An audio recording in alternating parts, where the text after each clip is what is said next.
What's going on, guys? We finished up at the Harris Chain of Lakes FLW College Fishing National Championship, got 4th place, and are moving on to the BFL All-American. If you want to see how we caught them, make sure to stay tuned.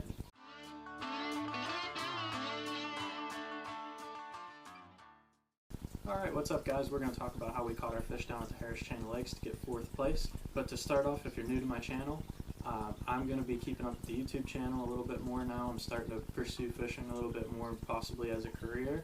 I'm going to be moving on to fish the BFLs this year as a boater, and then hopefully the Toyota Series next year as a boater, and trying to work my way up. If you want to see all my tournament footage, practice, recaps, product reviews, how-tos, just general fishing, keep up with my channel. Be sure to subscribe below. I'm going to be trying to put out at least 1 video a week, which will probably happen, maybe 2. We're going to try for 2 videos a week is going to be what we're really trying for. But if we only get 1, I'm going to try my best. I still work in a full-time job and I'm fishing competitively, so I'm going to try and keep up with it best I can, but be sure to subscribe below if you'd like to see all that tournament footage and how-tos. So we're going to go over how we caught them down at the Harris Chain. Day 1 of practice, we did terrible. I think we caught 2 bass, and they were very random, so we didn't really have anything going. We started on Lake Harris. Didn't really like it over there. The water was pretty dirty. They sprayed all the grass recently, and it's got a lot of pressure because we fished right after a couple other major tournaments that went through there. So we decided on day 2 that we were going to go over to Lake Denham, which is a little bowl off of Lake Harris, and figured we'd get away from the crowds, away from the pressure, maybe find something over there. Made it into Lake Denham, and there was really dirty water in there as well, so it didn't feel right. But in the canal I saw some clean water and some pads, and that's Helena Run leading into Lake Denham. And in Florida, anytime you find clear water and pads in the springtime, they spawn around that because they spawn on the pad stem roots, which is hard bottom. They love hard bottom to spawn on. So it felt right. We wanted to make 1 pass down through it in practice. We went a pass down through in practice and caught 3 bass, about a pound, nothing special, but at least it was kind of something we could lean on. Only fished about 100 yards of it, so we figured we'd go back day 1 of the tournament. Day 1 went back, and first pass through we had 17.7. Day 2 we had 18.15. And then day 3 we had 12.8, but not all 12.8 of it came from there. We caught about 7 pounds, but it didn't feel right, so we made an adjustment to go to the mouth of Helena Run.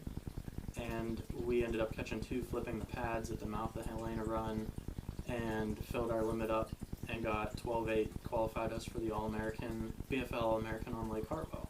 So I'm going to go through in detail how we caught them and what our adjustments were every day to make sure we caught our best weight.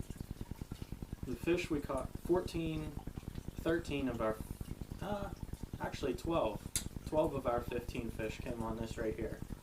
A Zoom ultravibe speedworm in June bug red. We were throwing on a peg Texas rig, 3/16 ounce weight, and a 3/0 Zoom Gamakatsu superline hook. And this was on 17-pound fluorocarbon. I was using a loose speed spool reel in a 7.5 to 1 gear ratio to make sure I could keep up with the fish when I was catching them. They were biting and running right at the boat. And this was on a rod I built myself. It was an MHX rod blank, an MB843 medium heavy action rod, just a general 7-foot medium heavy. These are wind grips and a Fuji guides that I put on here.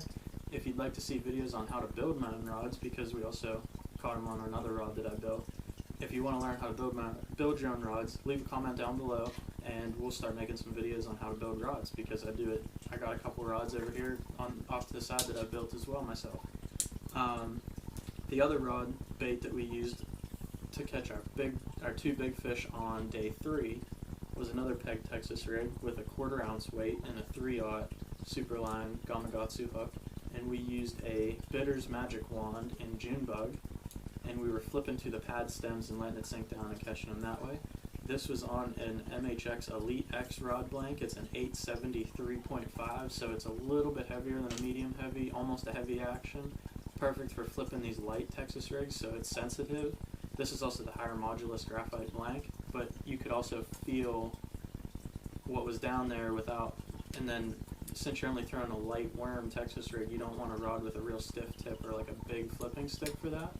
We also used 20-pound fluorocarbon on this, not braid, and then we used the same loose speed spool reel with 7.5 to 1 gear ratio. These are also wind grips and Fuji guides on this as well. Now, to cover what we did each day, oh, we also caught one on a Zoom super fluke on day 1, white super fluke in the pads in Helena Run. I'm going to explain how that worked out on day 1, and we never caught another fish on it afterwards. When we fished through on day 1, we found out there was a shad spawn going on through there because we had a warming trend, and that is why we caught that fish first thing in the morning on the Zoom fluke. We lost another big one, unfortunately, as well.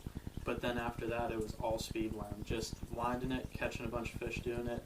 There were pads lining the bank. We'd cast up across the pads, reeled through the pad stems, and they'd come off the pads and eat it. We found out that they were staging up to spawn, possibly on beds up there, and you would reel it over their bed, and they'd come up and grab it, and you'd catch them, and that's as easy as it was. And then on day 2, cold front rolled through that night. Big rainstorm, lots of wind, got really cold in the morning, and we weren't catching them in the pad stems anymore, but we were catching them off the bank in the canal. Didn't think anything of it until the sun came up. There was no more shad spawn that morning, so the fluke did not work. And when the sun came up, we realized there was eelgrass growing off the bank, out from the pads, and that's where the bigger females were sitting once that cold front came through.